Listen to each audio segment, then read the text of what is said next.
राम राम लगदरवा का कहत कलरक लगेगा। कलरक बन के बाबू बन के खूब ज्यादा ऊपर का माल लूटेगा तो लूटने के लिए भर्ती आ गई है ना। राम राम जी सारे ने मैं तारा साथी मोहित पुनिया बताम सारे का जॉब टारगेट यूट्यूब चैनल पर भाई एक बार फिर से स्वागत करूं। इवनिंग की जमा समझो तपती लुआ का मैं गर्मियों के अंदर भाई। तो भाई केंद्रीय मंत्रालय के अंदर भाई क्लर्क के बंपर पदों के ऊपर भर्ती आई है। लगभग ये समझो 12वीं पास करीबन 3200 नर और मादाओं के लिए भर्ती आई है भाई। निकल गई जितने भी नर और मादा मार्केट के अंदर अभी 12वीं पास करके पंख फैलाए हुए बैठे ऐसे ऐसे घूमने लग रहे हैं, फड़कने लग रहे हैं, उन सभी साथियों के लिए भर्ती बंपर गजब की भर्ती निकल के आ गई है। फॉर्म कब से भरे जाएंगे, उम्र क्या मांगी गई है, सिलेबस क्या रहेगा, फीस क्या रहेगी, एग्जाम पैटर्न क्या रहेगा, तो तैयारी कैसे करनी है। मैंने खुद ने भी एग्जाम निकाला, सारी की सारी चीजें आपको इस वीडियो के अंदर बताऊंगा भैया। मैं आपको मेरा स्कोर कार्ड भी दिखाऊंगा भाई, मेरे कितने नंबर आए थे, सारी की सारी चीजें ध्यानपूर्वक देखना, क्या कुछ मामला क्या कुछ मैटर देखो भाई।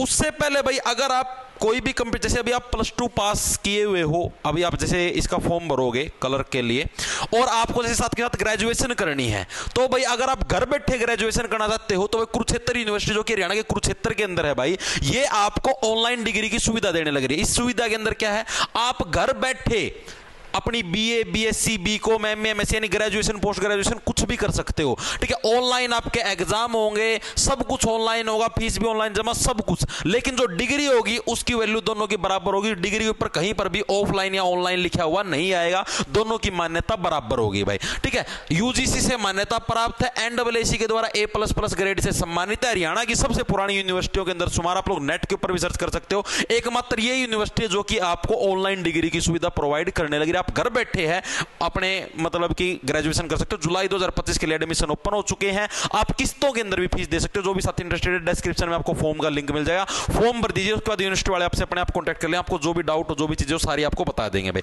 अब आते हैं हमारी क्लर्क की भर्ती के ऊपर भाई। पहली बात तो इंपॉर्टेंट डेट्स, कब कौन कौन से कब से फॉर्म भरे जाएंगे, मेरा स्कोर कार्ड में क्या कुछ रैंक था और क्या कुछ सारी चीजें बताऊंगा। देखो ध्यानपूर्वक तैयारी कैसे करनी है। तो भाई 23 जून यानी कि आज 24 जून हो चुकी, कल से तुम्हारे फॉर्म भरने स्टार्ट हो चुके थे भाई। ठीक है, और 18 जुलाई 2025 तक तुम्हारे फॉर्म भरे जाएंगे भाई। ये तुम्हारी फॉर्म भरने की डेट है भाई।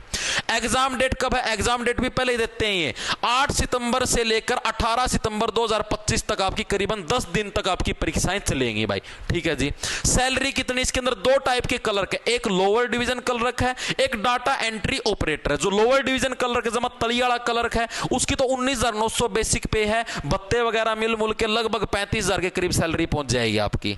ठीक है, जो डाटा एंट्री ऑपरेटर उसकी 25,500 बेसिक पे है, भत्ते वगैरह मिल मुल के लगभग 45-46,000 के करीबन आपकी सैलरी पहुंच जाएगी। ये रहेगी आपकी सैलरी। इसके अंदर 2 टाइप की पोस्ट, दोनों क्लर्क हैं, एक डाटा एंट्री ऑपरेटर, एक आपका लोअर डिवीजन क्लर्क। डिफरेंस क्या है, लोअर डिवीजन जो क्लर्क है, जो नॉर्मल क्लर्क है, इसके अंदर तो आपको मांगेगा सिर्फ 12वीं पास नर और मादा, बस इतने 12वीं पास नर और मादा है। लेकिन ये जो डाटा एंट्री ऑपरेटर है भाई, इसके अंदर आपके पास नॉन मेडिकल भी मांगी गई। आपके पास 12वीं के साथ आपके पास नॉन मेडिकल यानी कि साइंस स्ट्रीम होनी चाहिए, तब आप डीईओ के लिए अप्लाई कर सकते हो। तो आप अगर नॉर्मल 12वीं पास हो, सूखे 12वीं कर रहे हो, जब प्लेन 12वीं कर रहे हो, तो भाई डाटा मतलब आप अपना लोअर डिवीजन क्लर्क जब तली में लगी हुई क्लर्क का है फॉर्म भर सकते हो भाई।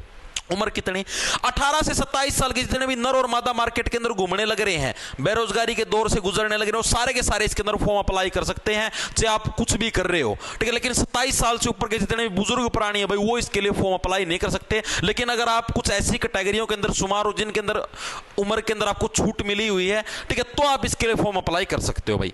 फीस कितनी है, जनरल, ओबीसी, ईडब्ल्यूएस सिर्फ नर कैंडिडेट के लिए भाई आपकी 100 रुपए फीस रहेगी। नर होना पाप है क्योंकि आप लोगों के पास सांप है, इसीलिए आप लोगों की क्या है 100 रुपए फीस ली जाती है। बाकी मादा कैंडिडेट के लिए फीस का कोई भी प्रावधान नहीं है। मादा, एससी, एसटी ये सारे के सारे आपके फ्री में है, फॉर्म फिलअप करेंगे भाई। नर तो ये समझो जन्म लेना है पाप है भाई।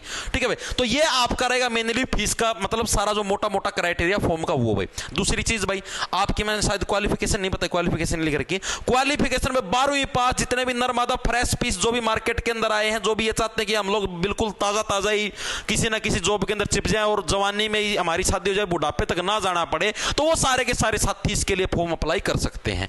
अब हम लोग बात करेंगे भाई इसके अंदर एग्जाम पैटर्न का। अभी मेरा स्कोर भी दिखाऊंगा, टेंशन ना लो। तो पैटर्न आपका क्या है भाई, आपका 4 सब्जेक्ट आएंगे, इंग्लिश, जीके, रीजनिंग, मैथ और जीके भाई। ठीक है, चारों के चारों 25 question 50 number, 25 question 50 number, 25 question 50 number, same यही रहेगा। हर एक क्वेश्चन आपका दो नंबर का रहेगा टोटल, यानी कि मोटा मोटा हम लोग समझे तो क्या है, 1 घंटे का आपको इसके अंदर समय मिलेगा। 1 घंटे में आपको टोटल 100 क्वेश्चन करने हैं और हर एक क्वेश्चन आपको 2 नंबर का, यानी टोटल 200 नंबर का आपका पेपर होगा। ये तो है ही है। साथ के साथ इसके अंदर नेगेटिव मार्किंग का भी आपके पास प्रावधान है, यानी कि कितनी नेगेटिव मार्किंग होगी, 1/4 की, यानी कि 4% गलत कर दोगे तो 1 नंबर कट जाए। लेकिन अगर आपका 200 नंबर का पेपर है तो इसके हिसाब से क्या होगा, आपकी 0.5 नंबर की नेगेटिव मार्किंग हो जाएगी। अरे 200 के साथ, क्योंकि एक क्वेश्चन 2 नंबर का है तो इस हिसाब से इसका 1/4 करेंगे तो हम लोग क्या है 0.5 नंबर, यानी कि 1% गलत होया 0.5 घटे, एक गलत 0. अरे नंबर भी तो 2 मिलने लग रहे हैं। अरे यार सीधी सी बात है, 2 नंबर को अगर आप 4 टुकड़ों में बांटोगे तो 0.5 0.5 0.5 0.5 यही तो बनेगा। ठीक है, तो इसका 1/4 करो तो 0.5 ही नंबर कटेगा। तो ये आपकी नेगेटिव मार्किंग का प्रावधान भी इसके अंदर रहेगा भाई। ठीक है, अब मैं आपको दिखाता हूं इसके अंदर मेरा स्कोर कार्ड। मैंने पिछले साल एग्जाम दिया था, ये रहा मेरा स्कोर कार्ड भाई, देख लो भाई। ठीक है, पिछले साल जो इसकी, ये रहा नाम मेरा मोहित है भाई, ये प्राइवेसी इश्यू की वजह से भाई ये चीजें मैं पब्लिक नहीं कर सकता। ठीक है, बाकी भाई स्कोर कार्ड देख लो। जनरल इंटेलिजेंस रीजनिंग में 50/50 आए थे, जनरल अवेयरनेस जीके में 26 नंबर आए थे, मैथ के अंदर भाई 34.5 आए थे, इंग्लिश के अंदर 37.5, ये सारे 50 में से हैं। टोटल मेरा रो स्कोर 148 नंबर बनाया था 200 के अंदर से। ठीक है, उसका नॉर्मलाइजेशन है, क्योंकि मेरी हार्ड शिफ्ट के अंदर शुमार था तो हार्ड शिफ्ट थी मेरी, चौथे नंबर की सबसे हार्ड शिफ्ट थी ये। ठीक है, टोटल जैसे करीबन 36 शिफ्टों के अंदर एग्जाम आता, 36 के अंदर से मेरी चौथे नंबर की सबसे हार्डेस्ट शिफ्ट थी। ठीक है, तो उसके हिसाब से मुझे नॉर्मलाइजेशन का लाभ मिला करीबन 10 नंबरों का, और 158 नंबर है भाई मेरे आए। फाइनल स्कोर मेरा ये था, नॉर्मलाइज्ड स्कोर भाई। ठीक है, ये मतलब वो मत समझ लेना कम स्कोर है ये भाई, मतलब कि जो और शिफ्टों के अंदर जो आसान पेपर आए थे उसके कंपैरिजन में बहुत अच्छा स्कोर है ये। ठीक है, कट ऑफ गई थी हमारी 157 पॉइंट पे समथिंग पे। ठीक है, मोटा मोटा ये समझो कि मेरा इसके अंदर क्लियर हो गया था।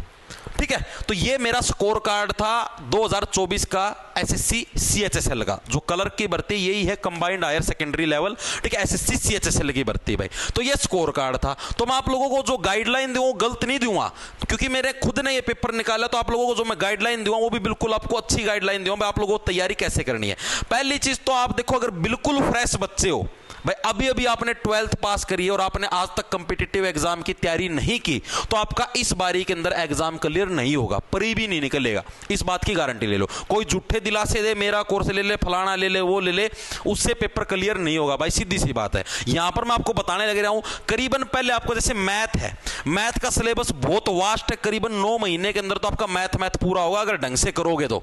ठीक है, पहले सिलेबस पूरा, फिर इसकी रिवीजन, फिर दोबारा रिवीजन, 3 बार इसकी रिवीजन करनी पड़ेगी, तब मैथ की बात बनेगी।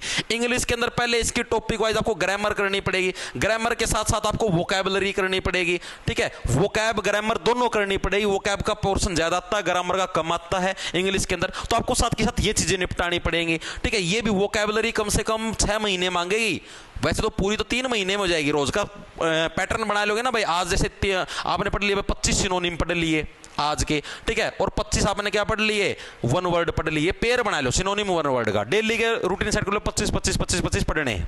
ठीक है, पढ़ने से काम नहीं चले, रटने पड़ेंगे, दिमाग के अंदर सेट करने पड़ेंगे। फिर ये जब पूरे जैन की एक बार और रिवीजन मारनी है, अभी 25 लेके चलना, आगे फिर 50 ले लेना, रिवीजन के टाइम इजी लगेंगे, फिर तिबारा फिर रिवीजन मारना, फिर 100 लेके चलना, 100 के पेयर। ठीक है, फिर ये पूरे हो जाएंगे। उसके बाद फिर एंटोनिम उठाना, फिर इनका वही पेयर 25 के हिसाब से, फिर उठाना ईडियम, इनका भी वही पेयर 25 के हिसाब से, फिर इसको पूरा करना, फिर इसकी भी 2 बार रिवीजन मारना, फिर चारों की इकट्ठी रिवीजन मारना, कुल मिला के 6 बार रिवीजन मारनी पड़ेगी। जो भी बुक लोगे उसके पन्ने काले बना देना, तब जाके वोकैबुलरी स्ट्रॉन्ग होगी, वरना पतन होगा तुम्हारा भाई। ठीक है, ये चीज सोच लेना, ये चीज होगी आप लोगों को क्लियर भाई।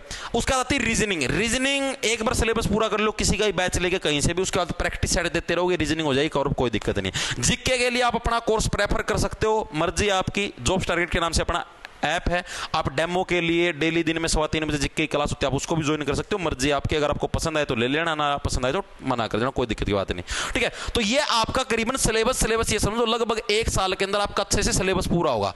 उसके बाद लगातार 6 महीने आपको देने मॉक टेस्ट ही मॉक टेस्ट। ठीक है, जितने मॉक हो उसके मॉक के अंदर कोशिश करना आपका स्कोर 160 के आसपास आए। ठीक है, लगभग 150 तो होना ही होना चाहिए, 160 के आसपास स्कोर डोलना चाहिए आपका, तब जाके ये समझ लेना कि आप किसी लाइन में हो भाई, आपका नंबर आ सकता है। जो अभी बिल्कुल ताजा कैंडिडेट है, जिसने अभी 12वीं पास करी, आज तक कोई कॉम्पिटिटिव एग्जाम की तैयारी नहीं की, तो वो भूल जाना चाहिए कहीं से कितना माथा मर लेना, तुमसे परी भी नहीं निकलेगा, इस बात की गारंटी है। ठीक है, तो निकालने की जो सी स्ट्रेटजी मैंने आपको बता दी है, करीबन 1 साल लगाना पड़ेगा सिलेबस कवर अप करने में। मार्केट के अंदर जब आप नए नए 12वीं पास करके जाते हो, मार्केट के अंदर आप जाओगे बोलोगे एसएससी सीएचएसएल की बुक दे दो, एक कंबाइन बुक दे देगा दुकानदार, जिसके अंदर मैथ रीजनिंग इंग्लिश इतनी सी बुक, और उसके अंदर आप ये सोचोगे उसको पढ़ के मेरा पेपर क्लियर हो जाए। स्टार्टिंग के अंदर मैंने भी यही गलती करी थी, ठीक है, उससे नहीं निकलेगा, तुमसे पढ़िएगा पीबी, ठीक है।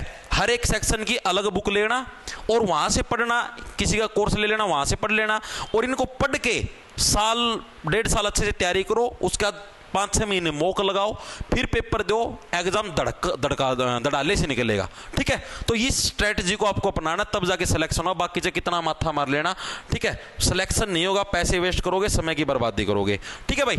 तो यही सूचना सभी को देनी थी। सारे राम राम, धन्यवाद, लड़ा लो, खा जाओ फटाफट भाई।